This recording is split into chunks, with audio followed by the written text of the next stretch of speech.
कहना चाह रहा था कि मैं महाराजा यही वर्ण के हम लोग वंशज हैं, ऐसा हम लोग मानते हैं।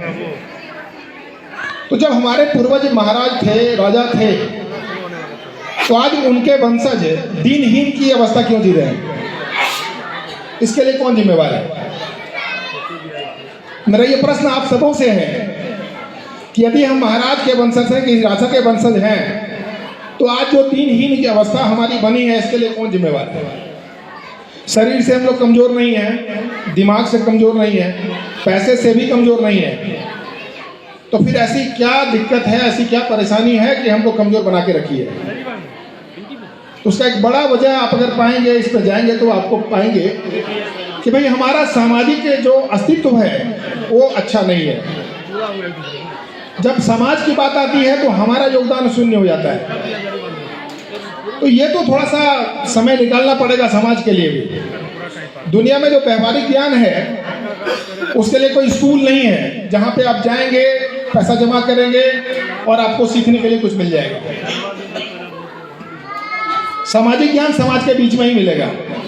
तो इस मामले में थोड़ा सा हमारा समाज कमजोर है, तो ये समझ थोड़ी बढ़ानी पड़ेगी। इसके लिए कहीं कुछ भी करने का जरूरत नहीं है, सिर्फ समाज के बीच में आने का, साथ में बैठने का जरूरत है। तो मैं यही कह रहा था कि अगर हम महाराज के वंशज हैं, राजा के वंशज हैं, तो हमारी सोच भी उसी हिसाब से होनी चाहिए। राजा एक समय था, आज राजतंत्र नहीं, आज लोकतंत्र है, और आज का राजा आज के प्रतिनिधि हैं, चाहे वो पंचायत चुनाव का हो, विधानसभा चुनाव का हो या लोकसभा चुनाव का हो। चूंकि समय का अभाव है, मैं ऐसा समझ रहा हूँ, इसलिए मैं बहुत समय नहीं लूँगा।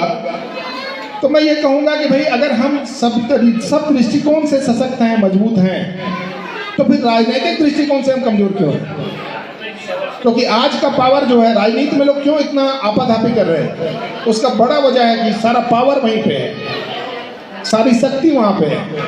आप दुनिया में जो कुछ चाहते हो, आप अगर वहाँ पे जाते हो तो सब कुछ मिल जाएगा। इस मामले में हमारा समाज बहुत कमजोर है। हम विधानसभा लोकसभा की बात तो बाद में करेंगे, वो बड़ी चीज़ है।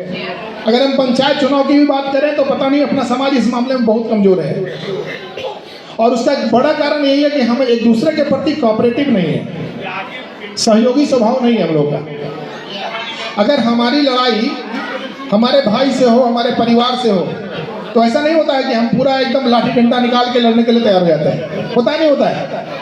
लेकिन अगर हमारी लड़ाई किसी दूसरे से हो तो हमारे घर वाले क्या कहते हैं? अरे दूर जाल नहीं, हटाओ, वो दारू पी ले होता है, कुछ कर ले होता है, खत्म करके भुला दो।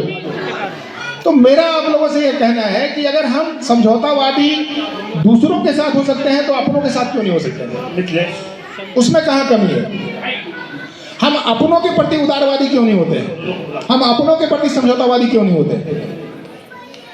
तो मेरा आप लोगों से निवेदन यही है कि भाई सामाजिक क्रियाकलाप जो भी समाज का है, जब हमारी भागीदारी होती है तो हम अपना 100% दें, पूरी तन्मयता से पूरा योगदान, पूरा समय अपने समाज को दें, समाज को समझें, समाज के प्रति सकारात्मक रहें।